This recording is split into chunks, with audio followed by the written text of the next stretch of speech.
Welcome back, ladies and gentlemen, to a brand new box office breakdown show here on Max Talks Movies. We're going to break down the box office of this past weekend, which was June the 10th to the 12th.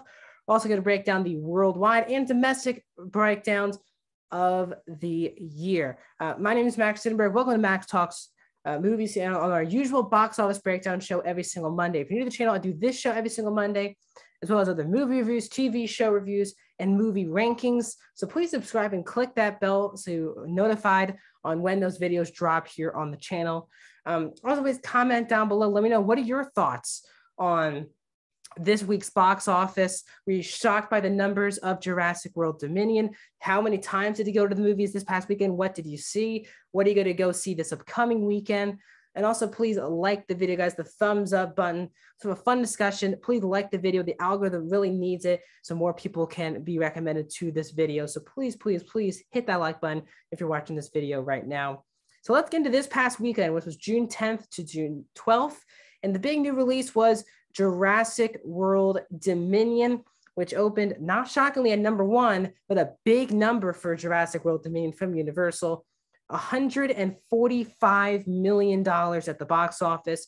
Now, while it's the lowest opening of the three Jurassic World films, Dominion becomes the second biggest opening of the year thus far, only behind Doctor Strange in the Multiverse of Madness, which opened just over $180 million.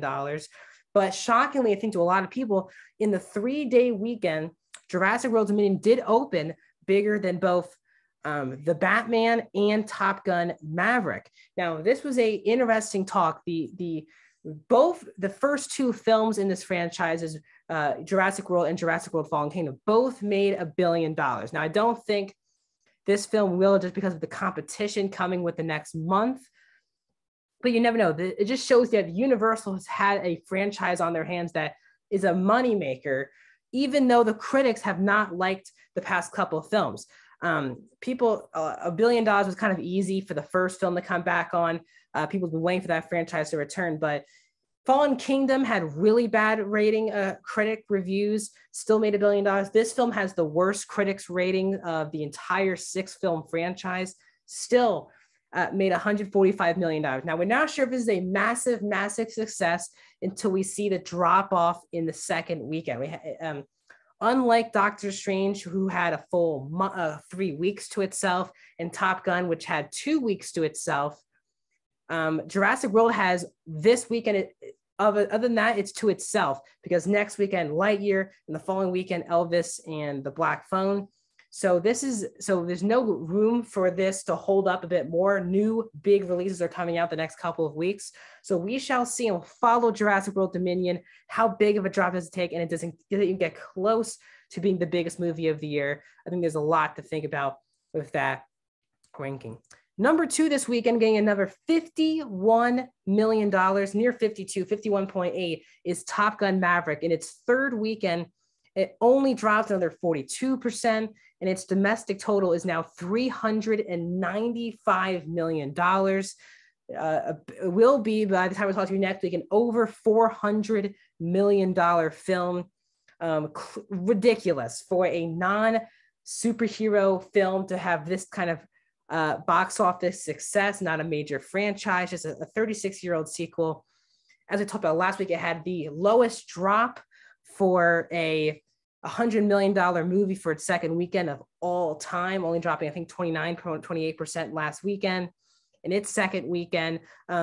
This past weekend, it did lose its premium screens to Jurassic World Dominion, but still made $51 million.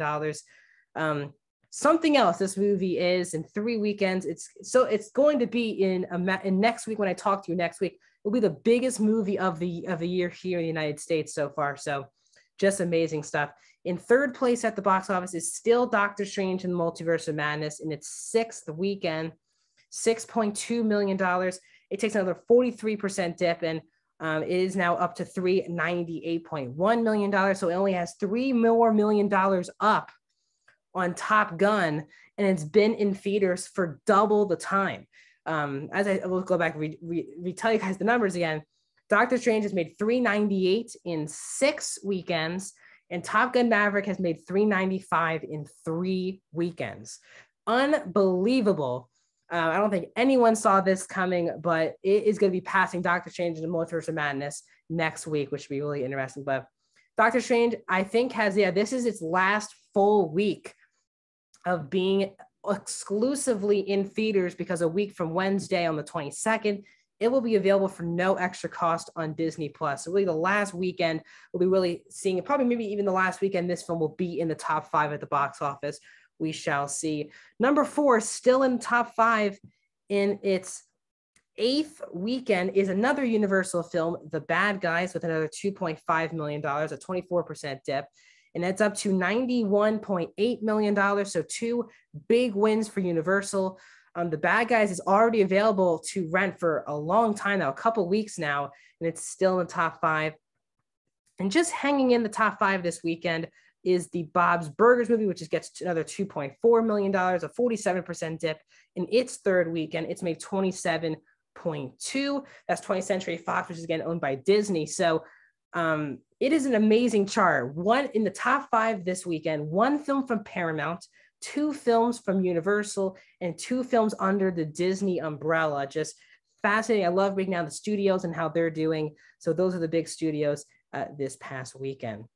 When we look at overall this year domestically, as I said, Doctor Strange in the Multiverse of Madness is still number 1, but for only 1 more weekend. So it's made $398. That's number 1. Top Gun Maverick is at number 2 with $395, which makes it the 3rd film of the year to get to $300 million. So the Batman's at number 3 of $369. So Top Gun and Doctor Strange the Multiverse of Madness have the chance this weekend to both get to $400 million. Number 4 is Sonic the Hedgehog 2 with $189. Uncharted is at number 5 with $147. Jurassic World Dominion in just 1 weekend gets to number 6 with $145. And The Lost City is at number 7 with $104. Those are the 7 films now. Jurassic World Dominion being the 7th film to get to $100 million this year. The rest of the top 10 is Fantastic Beasts: The Secrets of Dumbledore with $95 million, $91 million, we just mentioned earlier, for The Bad Guys, and Scream getting to number 10 with $81. So Jurassic World should be in the top 5 by next weekend and should be in $200 million club. The question is, can it get even bigger into that top tier of the year? We shall see. And overall on the year, Doctor Strange in the Multiverse of Madness, even though it's going to be losing domestically to Top Gun, still has around a $200 million international advantage on Top Gun.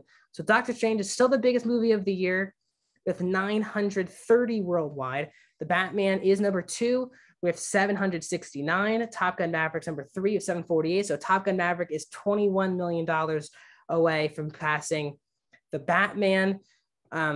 Fantastic Beasts: The Secrets of Dumbledore really struggled here domestically, not worldwide. It's at number 5 for the year, $400 million, with only 23% of that coming here domestically. So that movie did very well internationally. Sonic the Hedgehog 2 is at number 6 of $398. Uncharted is at number 7 with $393.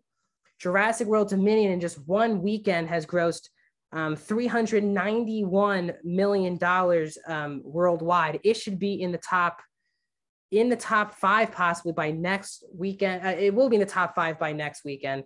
And The Bad Guys actually joined the chart at number 10. So this weekend, as I said, this is finally getting movies every single week like a usual summer. So Jurassic World Dominion had big numbers. The question is, how will it drop off? Because the big new movie is Lightyear, hitting theaters exclusively this week. It is the very first Pixar film to be released in theaters in the pandemic era.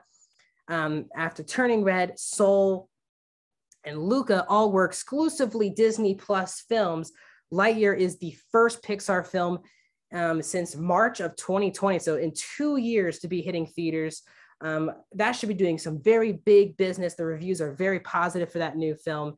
And I think everyone's been waiting for a new Pixar film to finally hit theaters. So Lightyear is hitting theaters this weekend. So we're going to track how that does at the box office.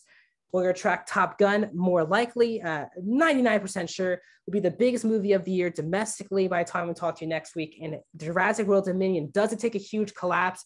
The word of mouth from audiences is good, bad from critics. We'll see where that leads Jurassic World Dominion. And will we find a movie inching closer to the $1 billion club That's where I'm going to talk to you guys next Monday here on the channel. But I have other reviews this week, tons of videos coming out this week. Tomorrow, you're going to have my season 3 spoiler review of Barry. Wednesday, spoiler reviews of episode 2 of Miss Marvel and episode 5 of Obi-Wan. Friday, a review of Lightyear. And then there's a new Netflix original film. So the hope is that this weekend at some point, I'll be doing a review of that. It's the new film with Miles Teller, Chris Hemsworth, called Spiderhead. I'll be trying to watch that this weekend as well. And then back here on Monday, another box office breakdown. So please like, subscribe, comment. Busy week. And we're finally getting into the real summer here at the box office. So this show will be more must watch as we get down here. I'll thank you guys so much. I'll see you guys.